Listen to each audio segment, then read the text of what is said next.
भारत का संविधान 26 जनवरी 1946 को अंगीकार किया गया और इसकी पहली बैठक 9 दिसंबर 1946 को हुई और यह 26 जनवरी 1950 को लागू किया गया। आज इसी पर चर्चा होगी। नमस्कार, मैं शैलेश कुमार, शैलेश की बात में आपका हार्दिक स्वागत है। और आज इस संदर्भ में हम कुछ रोचक तथ्य रखने वाले हैं जो सभी को जानना आवश्यक है। आजकल संविधान की चर्चा जोरों पर है। हर लोग बाबा भीमराव अंबेडकर साहब के संविधान की चर्चा करता है, लेकिन क्या सच में संविधान के बारे में सब लोग सही जानते हैं? जब संविधान सभा का गठन हुआ तो कार्यकारी अध्यक्ष के रूप में बिहार के डॉक्टर सच्चिदानंद सिन्हा उस पद पर आसीन हुए। इसके उपरांत जब पूर्ण रूपेण उस सभा का गठन हुआ तब संविधान सभा के अध्यक्ष बिहार के डॉक्टर राजेंद्र बाबू हुए, जो देश के प्रथम राष्ट्रपति भी हुए। लेकिन आज की पीढ़ी को मैं कुछ रोचक तथ्य बताने आया हूं, और वह तथ्य यह है कि जब संविधान बनकर तैयार हुआ तो उसमें कुल 22 भाग थे। वर्तमान में 25 भाग हैं। और जब 22 भाग बनकर तैयार हुआ तो 22 भाग के प्रथम पृष्ठ पर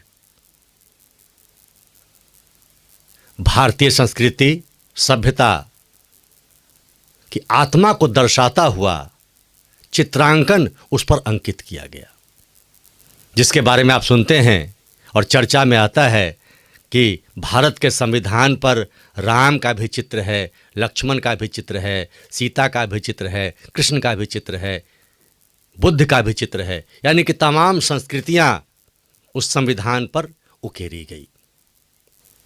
लेकिन इसके पीछे एक रोचक तथ्य है, एक रोचक बात है। और रोचक बात यह है कि संविधान जब बनकर तैयार होने की स्थिति में था तब संविधान सभा के अध्यक्ष राजेंद्र बाबू को लगा कि इस पर भारतीय संस्कृति और सभ्यता का भी वर्णन होना चाहिए, उसके बिना यह अधूरा है। लेकिन तब तक संविधान बनकर लगभग तैयार हो चुका था, और चूंकि संविधान बनकर लगभग तैयार था तो उसमें फिर विस्तृत रूप से लिखा जाना संभव नहीं था। तो इसका निराकरण कैसे हो? राजेंद्र बाबू चाहते थे कि भारतीय संस्कृति और सभ्यता को संविधान के पन्नों पर उकेरा जाए, क्योंकि आने वाली पीढ़ी हमारे संस्कृति और सभ्यता को जान सके। तब उन्हें सुझाव दिया गया। प्रसिद्ध साहित्यकार व्यवहार राजेंद्र सिंह ने कहा कि इस पर कुछ आकृतियां बनाई जाए भारतीय संस्कृति की, और वही आत्मा होगी। और इस प्रकार से यह बात मान ली गई कि इस पर चित्रांकन होना चाहिए। तो फिर चित्रांकन कैसे हो? कौन करेगा? भारत की मूल आत्मा को संविधान पर कौन उकेरेगा? और उन्हें वह चित्रकार मिला। मैं उसका भी नाम बताऊंगा, लेकिन अभी तक शैलेश की बात को सब्सक्राइब नहीं किया है तो सब्सक्राइब करें, लाइक करें। बहुत ही बेहतरीन जानकारी लेकर मैं हमेशा आपके बीच उपस्थित होता हूं। तो आइए उस चित्रकार की ओर चलते हैं। और राजेंद्र बाबू को वह चित्रकार मिले, बिहार के मुंगेर में जन्मे शांति निकेतन विश्वविद्यालय के प्रख्यात चित्रकार नंदलाल बसु। और नंदलाल बसु और उनके शिष्यों ने मिलकर उस 22 भाग के लिए 22 चित्रों का निर्माण किया, चित्रांकन किया, और जो मूल संविधान के प्रत्येक भाग के ऊपर अंकित हुआ। जिसमें भारतवर्ष के तमाम संस्कृति विरासत को दर्शाया गया है और इसीलिए कहा जाता है कि वो चित्र उस संविधान की मूल आत्मा है, जिससे हम भारत को समझ सकते हैं भारत कितना गौरवशाली और समृद्ध संस्कृति लेकर रहा है। तो इस प्रकार नंदलाल बसु और उनके शिष्यों के द्वारा वो 22 चित्र बनाए गए थे। लेकिन एक बात और रोचक तथ्य मैं बताऊं, इसकी प्रेरणा कहाँ से ली गई। और नंदलाल बसु और उनके शिष्यों ने भारतीय संस्कृति को, जो चित्रांकन का आर्ट है, कला है, उसे भारत में विभिन्न शैलियों को एक साथ समावेशित करते हुए बनाया, जिसमें अजंता एलोरा की गुफाओं का जो विशुद्ध चित्रण है उसका सहारा लिया गया। साथ ही साथ मोहनजोदड़ो की जो सभ्यता के काल हैं उनसे उन चित्रों को समावेशित किया गया। सिंधु घाटी की जो सभ्यता है उसको भी जोड़ने का प्रयास किया गया और देश के विभिन्न जो चित्रकार के कला थे उन सब को समावेशित कर जो संविधान पर उकेरा गया। लेकिन एक बात मैं और बताऊं, इसका संबंध समुद्र मंथन से भी है। अब आप कहेंगे समुद्र मंथन और भारत के संविधान का क्या संबंध है, मैं वह बताने जा रहा हूं। लेकिन शैलेश की बात को अभी तक सब्सक्राइब नहीं किया है तो सब्सक्राइब करें, लाइक करें, क्योंकि अत्यधिक महत्वपूर्ण जानकारी है, सभी को जानना चाहिए और ख़ासकर आने वाली नई पीढ़ी को तो यह जानना अति आवश्यक है। हमारी संस्कृति और सभ्यता क्या रही है और कहाँ से कौन चीज़ ली गई है। तो संविधान की जो प्रस्तावना है उस पर जो चित्रकारी उकेरी गई है वह समुद्र मंथन में निकले तत्वों से संबंधित है। अब वो कौन कौन से वस्तु हैं, तत्व हैं जो समुद्र मंथन से प्राप्त हुए और कौन सी प्रेरणा लेकर प्रस्तावना पृष्ठ को अलंकृत किया गया है, उसमें नंदी का प्रयोग है।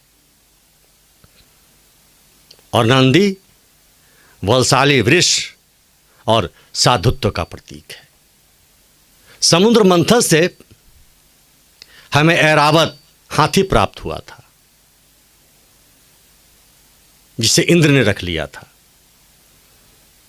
उस ऐरावत का भी चित्रण वहां किया गया है जो बुद्धिमत्ता का प्रतीक है, हाईटेक इंटेलिजेंसी। इस प्रकार वृष और ऐरावत हाथी दो की जानकारी आपने जानी। अब तीसरे पर आते हैं और तीसरा है व्याघ्र यानी कि बाघ। बाघ संप्रभुता का प्रतीक है और साथ ही साथ अश्व का भी चित्रण किया गया है। अश्व गति का प्रतीक है, यानी कि घोड़ा गति का, तेजी का प्रतीक होता है, गतिमान रहने का प्रतीक होता है। समुद्र मंथन से जो हंस निकला वह भी उकेरा गया है जो सुचिता का प्रतीक है। और फिर मयूर को भी उकेरा गया है जो ऐश्वर्य का प्रतीक है। ये बहुत ही रोचक तथ्य हैं। और आप जानते हैं कमल नव सृजन का प्रतीक है।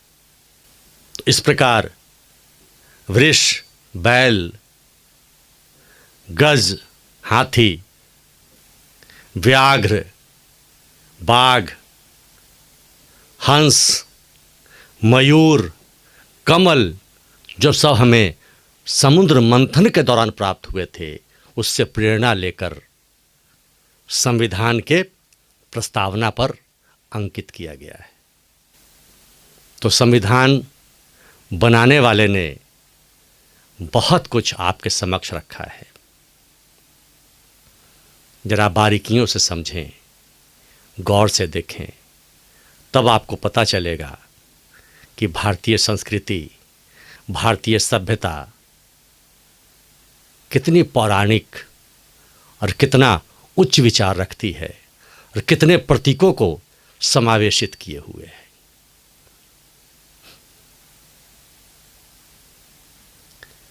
तो जरूर जानें, जरूर पढ़ें।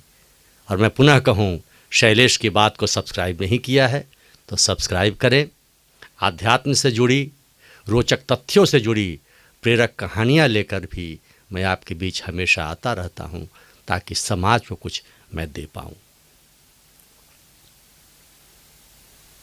शैलेश की बात में इतना ही। जय जय सिया राम।